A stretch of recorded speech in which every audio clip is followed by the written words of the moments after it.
الله أكبر الله أكبر لا إله إلا الله والله أكبر ولله الحمد الله أكبر لا إله إلا الله والله أكبر ولله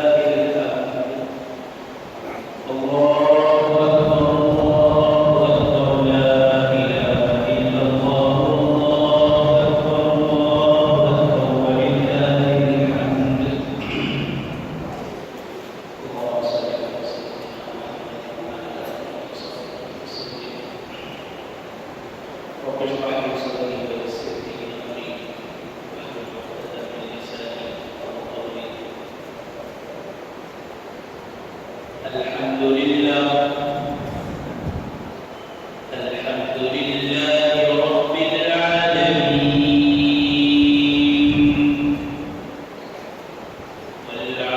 والعاقبة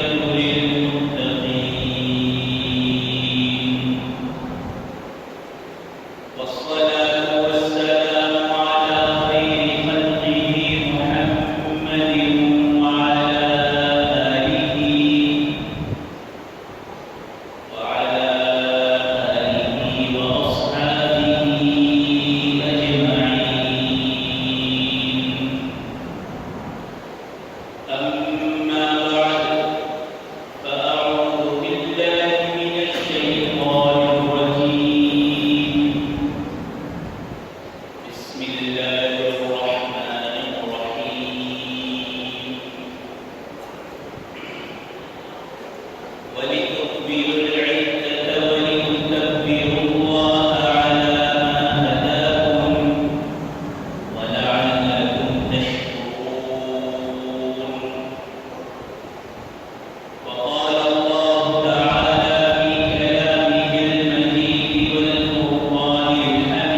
حدیث میں آتا ہے کہ رسول اکرم صلی اللہ علیہ وسلم جب مدینہ منورہ ہجرت کر کے تشریف لائے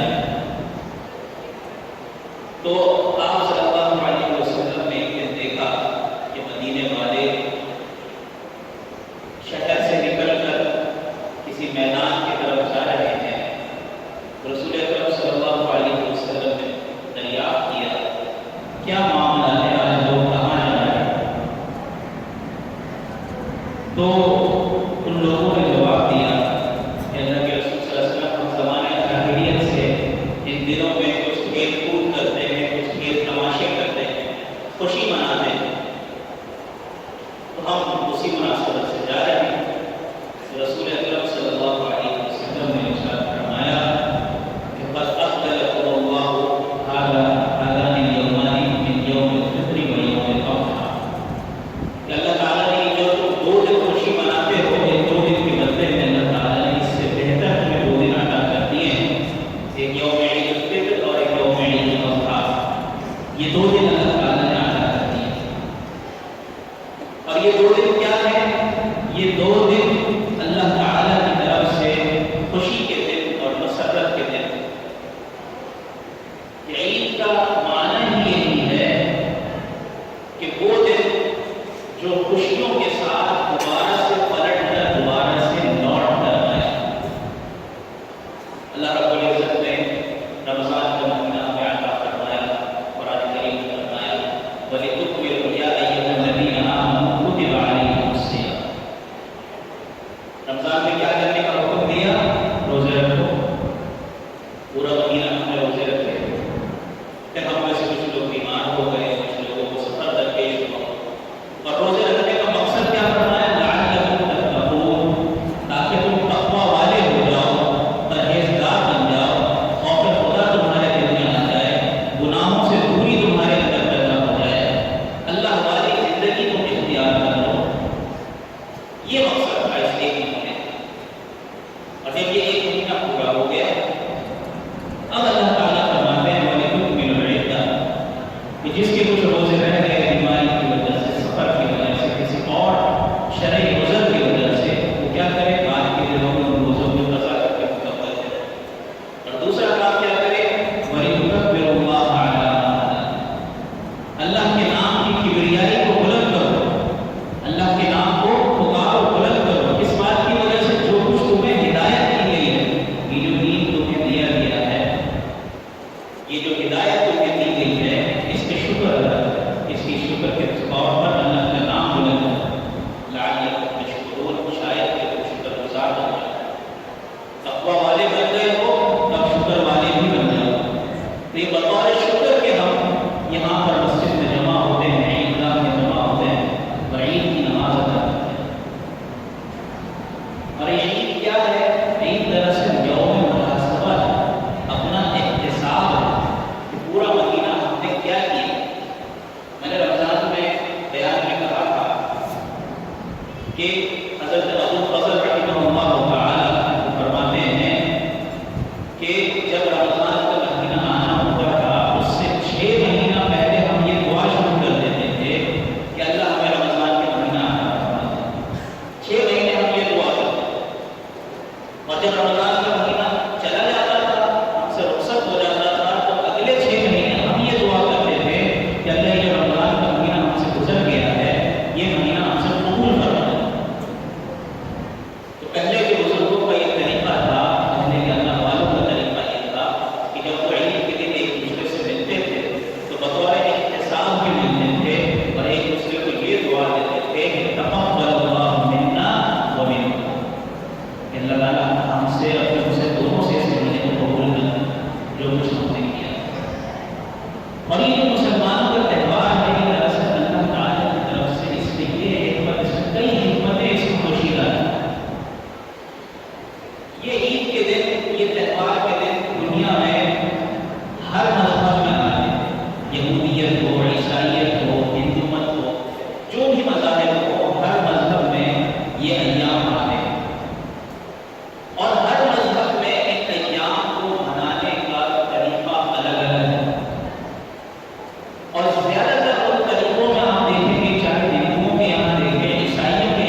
سیاسی مسئلوں کے تحت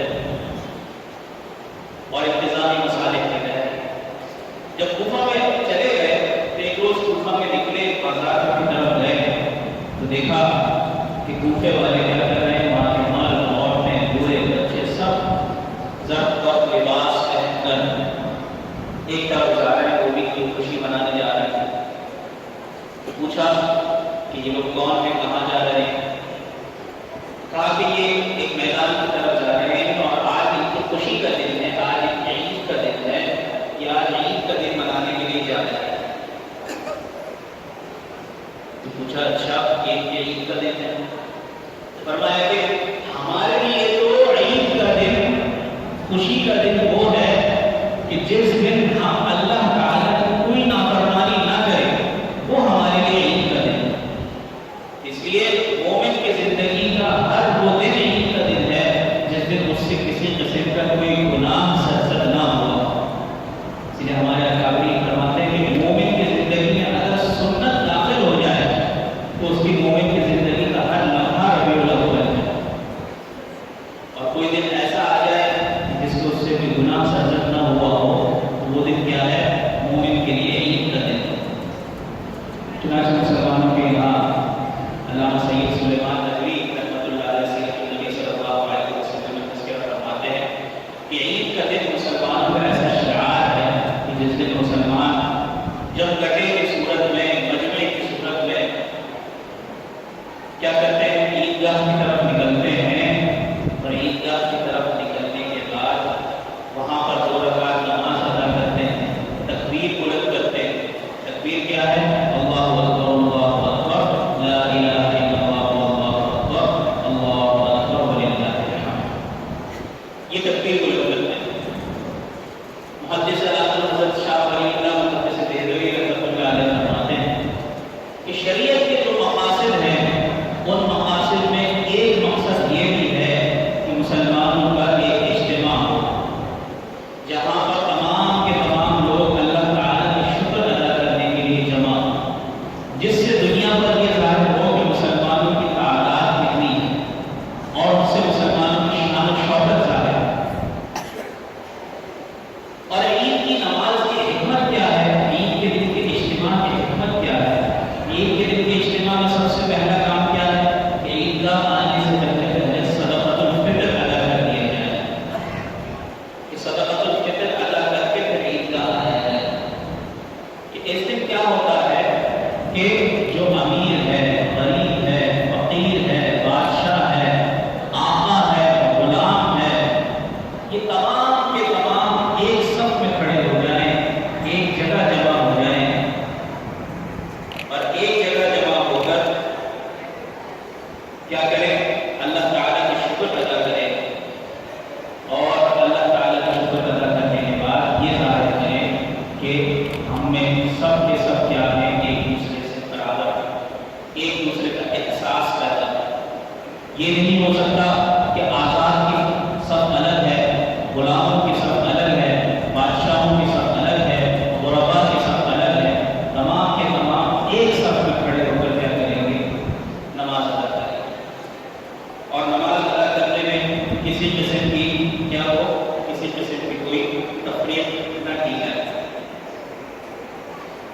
اب کتابوں میں عید کے دن ہمیں کیا اعمال کرنے چاہیے، اس سے متعلق چند باتیں ہیں جو میں آپ کے سامنے عرض کر دیتا ہوں۔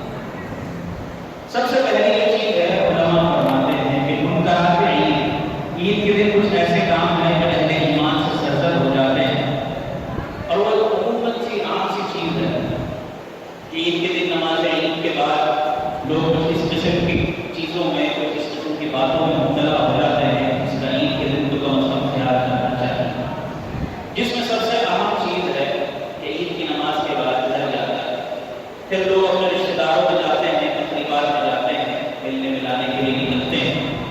تو اس میں جو مردوں کے یہاں جو خواتین ہیں، ان کے محرمات ہیں، بیوی ہے، بیٹی ہے، ماں ہے، بہن ہے، تو ظاہر ہے عید کا دن ہے، خوشی کا دن ہے، سبھی بنیں گے، سنوریں گے، سجیں گے۔ تو اس میں سب سے بڑی جو کوتاہی ہوتی ہے وہ بے پردگی کے حوالے سے ہوتی ہے، کہ جو سجنا سنورنا ہے، جو بننا سنورنا ہے، وہ سب گھر کے اندر ہو، گھر کے اندر محرم دیکھ رہے ہیں وہ وہاں تک ٹھیک ہے، لیکن اس طرح نکلنا گھروں سے مردوں کو اس کی فکر نہیں ہے، اس طرح کا لباس اختیار کرنا کہ باہر نکلے تو بالکل اس قسم سے ضرب اور بھڑکیلے لباس ہو کہ نامحرموں کی نظر ان پر پڑے اور وہ ان پر کیا کریں، نگاہیں پلٹ ڈالیں، یہ سب سے زیادہ ہمارے یہاں ہوتا ہے۔ باقی اس کے علاوہ آپ کوئی بھی طریقہ اختیار کرتے ہیں تو اس قسم کا طریقہ اختیار کرنے کے ممانعت نہیں ہے۔ اگر عید کے دن گھر والے کہیں جا رہے ہیں، کسی کے یہاں آنا ہے جانا ہے، اس میں اگر آپ پردے کا حجاب کا تھوڑا سا خیال کریں تو یہ سب سے بہتر چیز ہوگی، کیونکہ عید کا دن مغفرت کا دن ہے۔ اب کیسے مغفرت کا دن ہے؟ میں نے لیلۃ القدر کے حوالے سے حدیث پڑھی تھی کہ جب رمضان کا مہینہ آتا ہے تو اس میں ایک رات ہے لیلۃ القدر، اس رات میں اللہ تعالیٰ آسمان سے فرشتوں کو نازل کرتے ہیں، جبریل امین فرشتوں کی جماعت کے ساتھ جا کر کیا کرتے ہیں، تمام جو عبادت کرنے والے ہیں ان کے لیے ایک ایک فرد کے لیے اللہ تعالیٰ سے دعا کرتے ہیں کہ اللہ تعالیٰ اس کو معاف کرے۔ پھر جب چاند رات جسے ہم کہتے ہیں لیلۃ الجائزہ، اللہ تعالیٰ اس رات کو بھی بہت سے لوگوں کو معاف کرتے ہیں، جس سے اگر رمضان میں اس کی بخشش رہ گئی تو وہ لیلۃ الجائزہ چاند رات کو اگر وہ بازاروں میں پھرنے کے بجائے چاند رات کو اگر اللہ تعالیٰ کے سامنے کچھ مناجات کر لے تو اللہ تعالیٰ اس کو قبول فرما لیتے ہیں اور اس کے رمضان کی کوتاہیوں کو معاف کر دیتے ہیں۔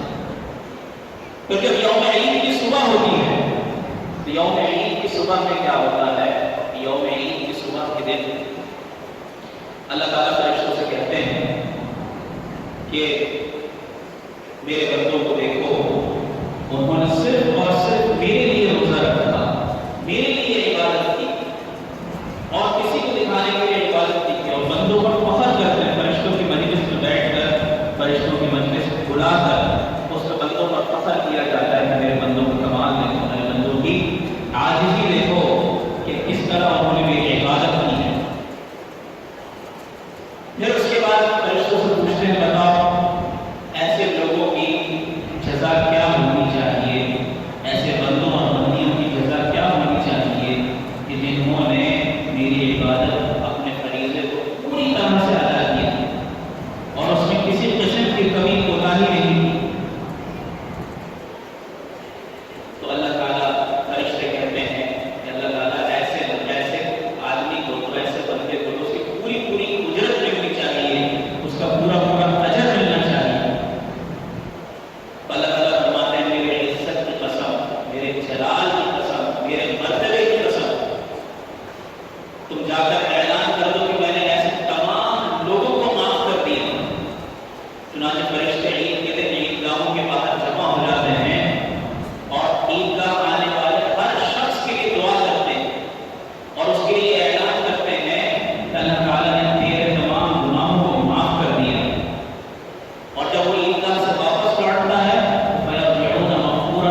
کیا پتہ اس سے زیادہ ہو، لیکن اندازہ یہی ہے کہ آج اتنی ہی نمازی ہوں۔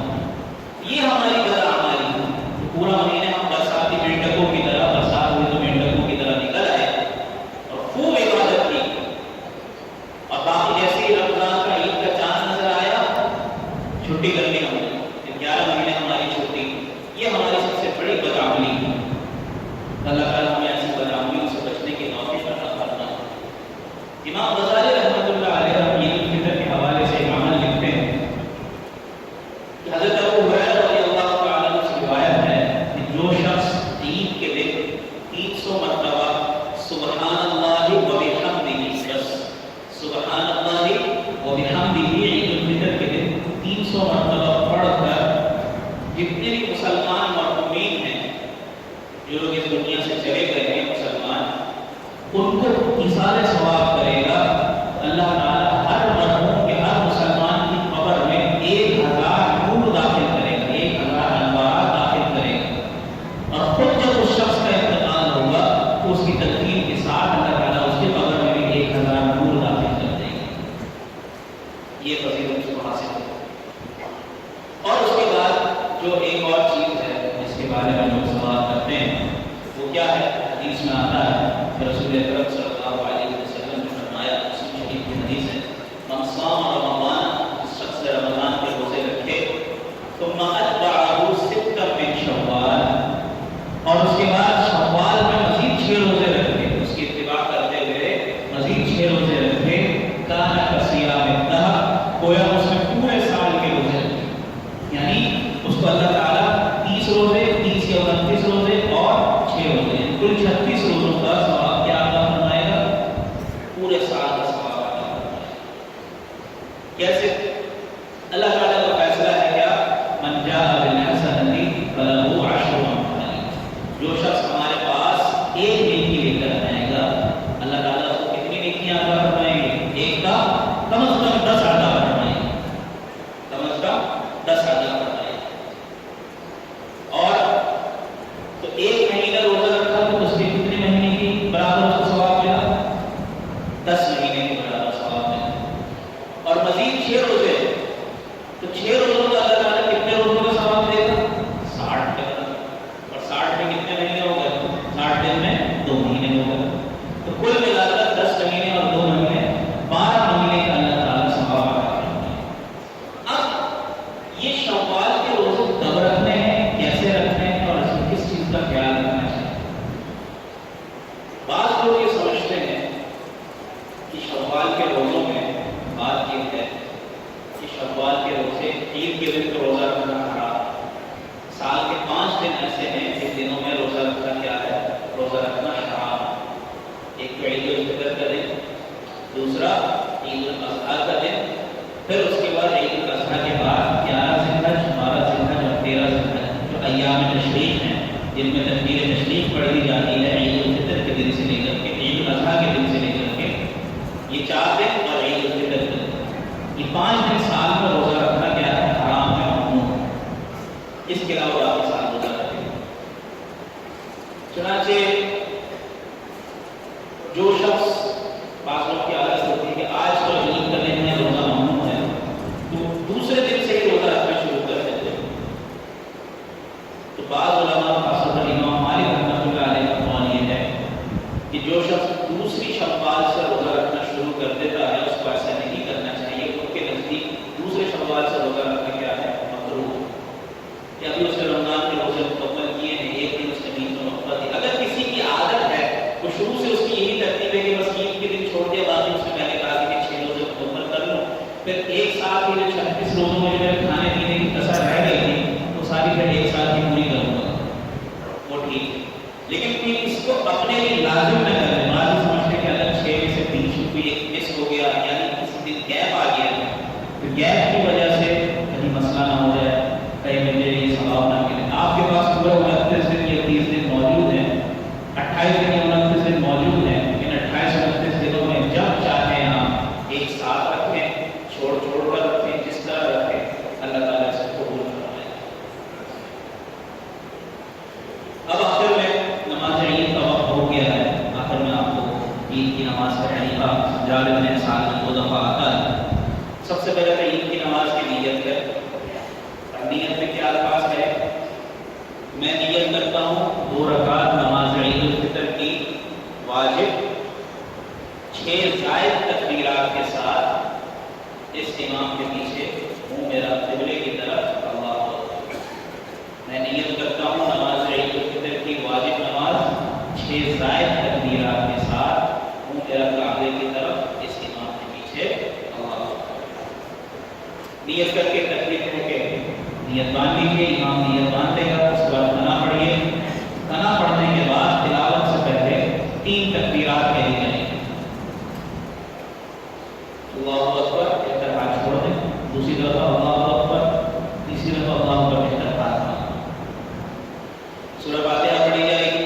پھر سورہ تلاوت کی جائے گی. رسول اکرم صلی اللہ علیہ وسلم عید الفطر اور عید الاضحیٰ کی نماز میں پہلی رکعت میں سورہ قاف کی تلاوت کرتے تھے. دوسری رکعت میں سورہ قمر کی تلاوت کرتے تھے. اور کبھی کبھار رسول اکرم صلی اللہ علیہ وسلم پہلی رکعت میں سورہ اعلیٰ کی تلاوت کرتے تھے اور دوسری رکعت میں سورہ غاشیہ کی تلاوت کرتے تھے. اور جمعے کی نماز میں بھی یہی معمول تھا، سورہ اعلیٰ اور سورہ غاشیہ. تو اگر کوئی یہ کہے کہ آج نماز کی تلاوت لمبی ہو گئی کہ گھر میں شیر خورما ٹھنڈا ہو رہا ہے، مہمان ہمارے انتظار میں پگھل رہے ہیں، پگھلنے دیں ان کو، تھوڑا سا مسجد میں وقت لگا کر جائیں. تو رکعت مکمل ہوگی، تلاوت ہوگی. تلاوت کے بعد رکوع سجدہ. پہلی رکعت مکمل ہو گئی. دوسری رکعت میں کھڑے ہو کر پھر سے تلاوت ہوگی. رکوع میں جانے سے پہلے اسی طرح 3 تکبیرات کری جائیں گی. پہلی تکبیر کے بعد ہاتھ اٹھا کر چھوڑ دیں. دوسری تکبیر میں کانوں پر ہاتھ اٹھا کر چھوڑ دیں. تیسری تکبیر میں کانوں پہ ہاتھ اٹھا کر چھوڑ دیں. چوتھی تکبیر کہہ کر اللہ اکبر کہہ کر رکوع میں جائیں. رکوع کے بعد نماز مکمل کریں. نماز مکمل ہونے کے بعد خطبہ پڑھا جائے گا اور نماز کے بعد سلام پھیرنے کے بعد سے لے کر خطبہ شروع ہونے تک مرد حضرات بلند آواز سے تکبیر تشریف پڑھیں. اور اگر خواتین موجود ہیں مجمع میں، خواتین آہستہ آواز سے پڑھیں یہاں تک کہ خطبہ شروع ہو جائے. نماز عید کا خطبہ سننا واجب ہے. اور جس طرح نماز کی پوزیشن میں آپ بیٹھے تحیات کی کیفیت میں اسی طرح بیٹھیں. صفوں کو توڑیں، آگے پیچھے نہ. تھوڑی سی مشقت برداشت کریں، تھوڑی سی تکلیف برداشت کریں. کیونکہ صفوں کو توڑنے سے رسول اکرم صلی اللہ علیہ وسلم نے فرمایا کہ جو صفوں کو توڑتا ہے اللہ تعالیٰ اس کے دلوں کو توڑ دیتا ہے، دلوں میں ٹیڑھا پن ڈال دیتا ہے، دلوں میں نفرت عداوت حسد ڈال دیتا ہے. خطبہ